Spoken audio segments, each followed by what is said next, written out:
الحمد للہ رب العالمین والصلاة والسلام علی سید الانبیاء والمرسلین اما بعد۔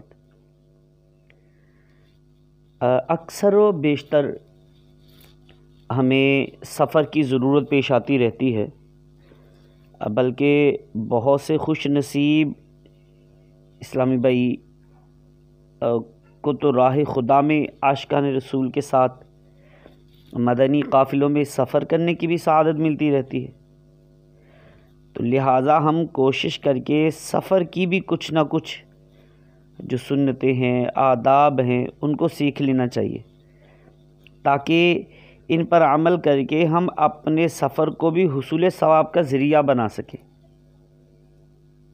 تو اس کے لیے کچھ چیزیں جو ہیں وہ عرض کرتا ہوں، امید ہے انشاءاللہ فائدہ دیں گی۔ سفر اگر درپیش ہو تو اس کی ابتدا جو ہے ممکن ہو تو جمعہ رات کو سفر شروع کیا جائے کہ جمعہ رات کو سفر کی ابتدا کرنا یہ سنت مبارکہ ہے۔ اور سفر عام طور پر کس وقت یعنی کہ کرنا چاہیے؟ رات کو کرنا چاہیے یا دن کو کرنا چاہیے؟ تو اگر سہولت ہو نا تو رات کو سفر کیا جائے کہ رات کو سفر جلدی طے ہوتا ہے، جیسا کہ سیدنا انس رضی اللہ تعالیٰ عنہ سے مروی ہے کہ سرکار دو عالم صلی اللہ علیہ وسلم نے ارشاد فرمایا کہ رات کو سفر کیا کرو کیونکہ رات کو زمین لپیٹ دی جاتی ہے۔ اگر چند یعنی اسلامی بھائی مل کر قافلہ کی صورت میں سفر کریں تو انہیں کیا کرنا چاہیے؟ تو اگر چاند اسلامی بھائی مل کر قافلہ کی صورت میں سفر کریں تو کسی ایک کو امیر بنا لیں کہ امیر بنانا بھی سنت مبارکہ ہے۔ چنانچہ سیدنا ابو ہریرہ رضی اللہ تعالی عنہ سے مروی ہے، تاجدار رسالت صلی اللہ علیہ وسلم نے ارشاد فرمایا جب 3 آدمی سفر پر روانہ ہوں تو وہ اپنے میں سے ایک کو امیر بنا لیں، تو اس پر بھی عمل ہو جائے گا۔ کیا سفر پر روانہ ہوتے وقت عزیز و قارب سے، دوستوں سے یہ قصور معاف کرائے جاتے ہیں؟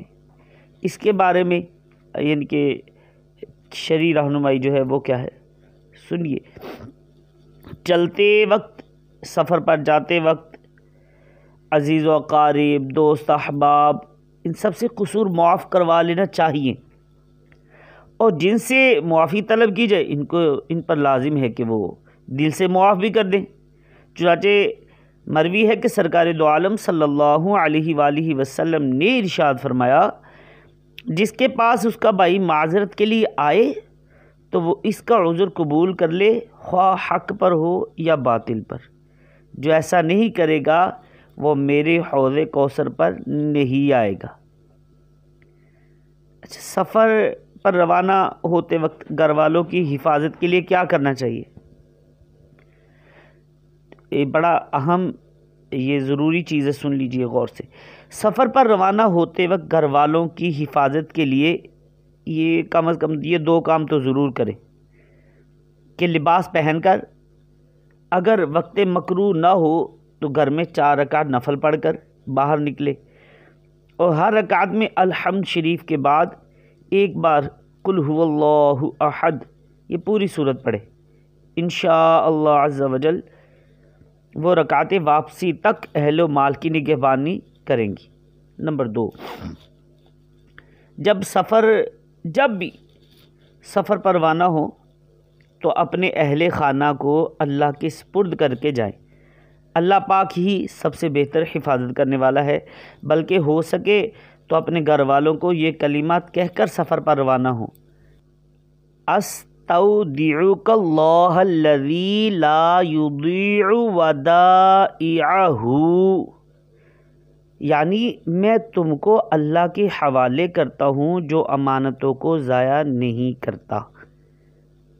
اب سواری پر اطمینان سے جب بیٹھ جائیں تو بیٹھ جانے کے بعد یہ دعا پڑھی جائے: الحمد للہ سبحان الذی سخر لنا ھذا وما كنا له مقرنین وَإِنَّا إِلَىٰ رَبِّنَا لَمُنقَلِبُونَ، یعنی اللہ پاک کا شکر ہے، پاکی ہے اسے جس نے اس سواری کو ہمارے بس میں کر دیا اور یہ ہمارے بوتے یعنی قابو کی نہ تھی، اور بے شک ہمیں اپنے رب کی طرف پلٹنا ہے۔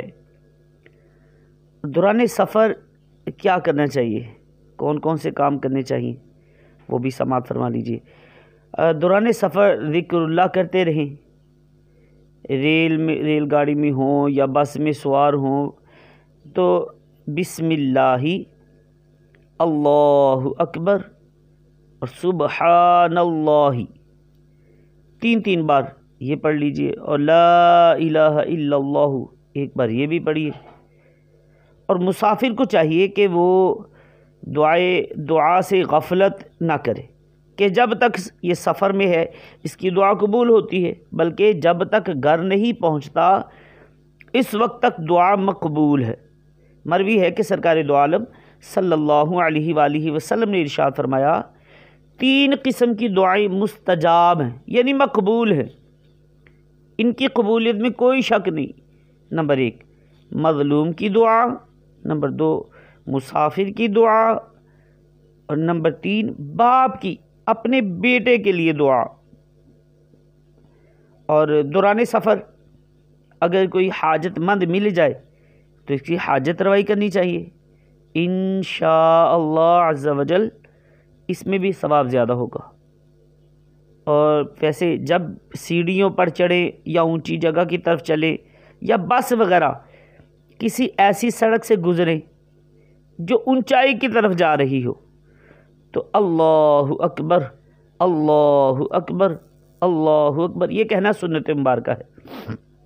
اور جب نیچے کی طرف چاہے سیڑھیوں سے اترے یا ڈھلان کی طرف بس نیچے کی طرف آ رہی ہے تو اس وقت سبحان اللہ سبحان اللہ سبحان اللہ یہ کہنا سنت مبارکہ ہے۔ اور جب کسی منزل پر ٹھہریں تو وقتاً فوقتاً یہ دعا بھی پڑھیں، انشاءاللہ عز و جل ہر نقصان سے بچیں گے۔ اعوذ بکلمات اللہ التامات من شر ما خلق، یعنی میں اللہ پاک کے کلمات تامہ کی پناہ مانگتا ہوں اس کے شر سے جسے اس نے پیدا کیا۔ جب دشمن کا خوف ہو تو اس وقت سورہ قریش پڑھ لیں، انشاءاللہ عز و جل ہر بلا سے امان ملے گی۔ سورہ قریش میں پڑھ کے سنا دیتا ہوں، اسی طریقے سے کوشش کی جائے، اچھے طریقے سے تلفظ کے ساتھ پڑھی جائے۔ بسم اللہ الرحمن الرحیم، لإیلاف قریش ایلافہم رحلة الشتاء والصیف فَلْيَعْبُدُوا رَبَّ هَذَا الْبَيْتِ الَّذِي أَطْعَمَهُم مِّن جُوعٍ وَآمَنَهُم مِّن خَوْفٍ۔ اور جب کسی مشکل میں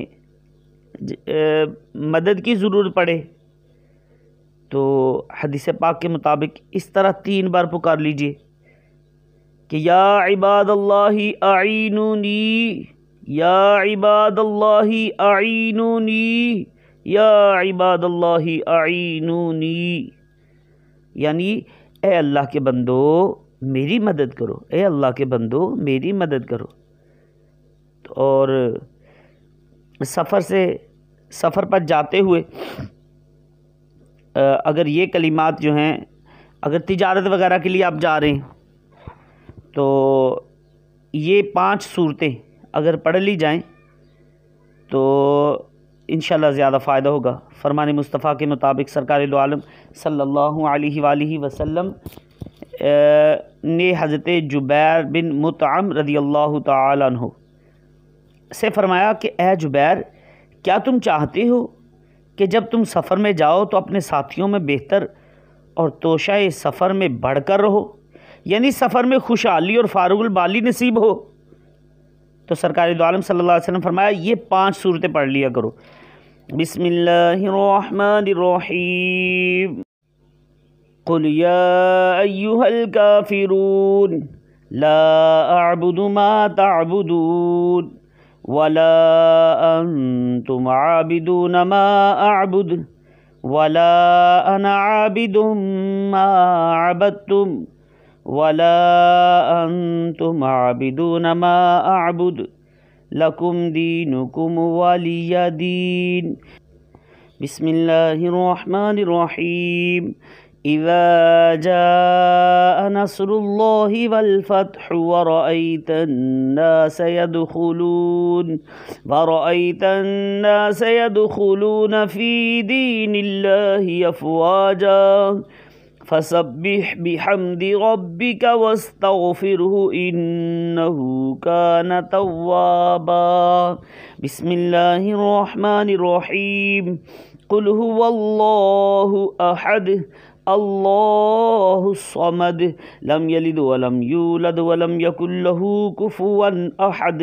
بسم اللہ الرحمن الرحیم قل اعوذ برب الفلق من شر ما خلق ومن شر غاسق اذا وقب ومن شر النفاثات في العقد ومن شر حاسد اذا حسد.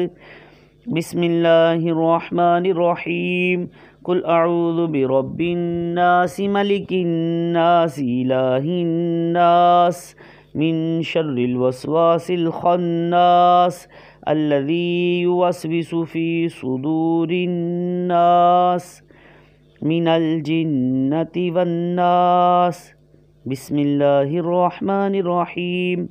ہر صورت کو بسم اللہ الرحمن الرحیم سے ہی شروع کریں اور اسی پر ہی ختم کریں، یعنی اس طرح 5 صورتیں ہوں گی اور 6 بار بسم اللہ ہو جائے گی.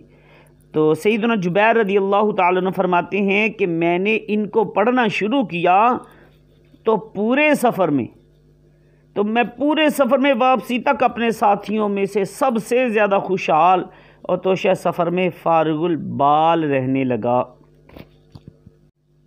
اچھا، اور جب کبھی کشتی میں سوار ہوں، بحری جہاز وغیرہ میں سوار ہوں تو یہ دعا پڑھ لیں، انشاءاللہ عز و جل ڈوبنے سے محفوظ رہیں گے. بسم اللہ مجریہا و مرساہا ان ربی لغفور رحیم.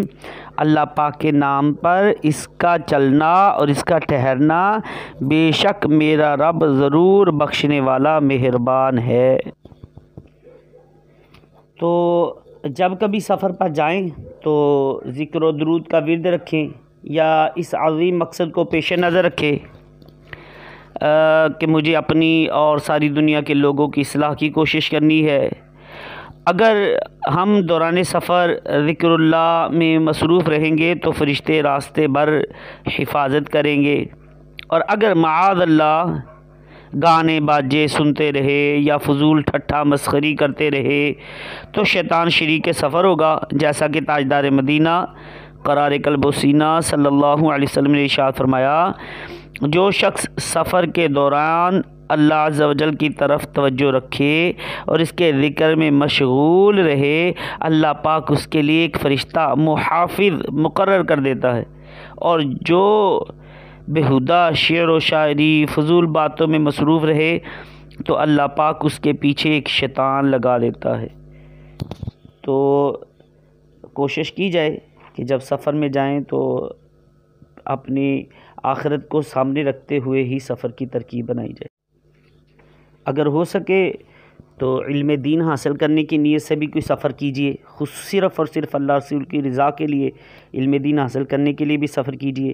کہ اس کی فضیلت بھی ہے کہ سیدنا ابو امامہ رضی اللہ تعالیٰ عنہ سے روایت ہے، رسول پاک صلی اللہ علیہ وسلم نے فرمایا، جس شخص کا چہرہ راہ خدا میں گرد آلود ہو جائے اللہ پاک اسے قیامت کے دن جہنم کے دھوئیں سے محفوظ یعنی امان عطا فرمائے گا، اور جس شخص کے قدم راہ خدا میں گرد آلود ہو جائیں اللہ پاک اس کے قدموں کو قیامت کے دن جہنم کی آگ سے محفوظ فرمائے گا.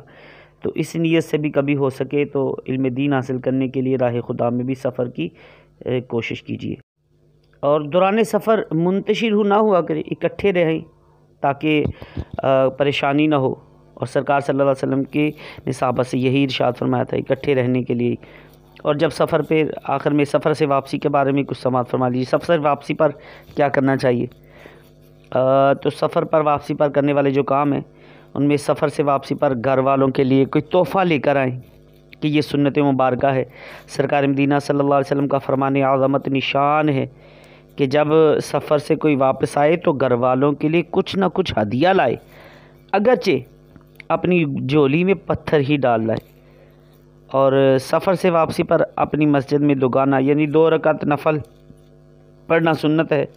چنانچہ سرکار دو عالم صلی اللہ علیہ وسلم جب سفر سے واپس تشریف لاتے تو پہلے مسجد میں تشریف لے جاتے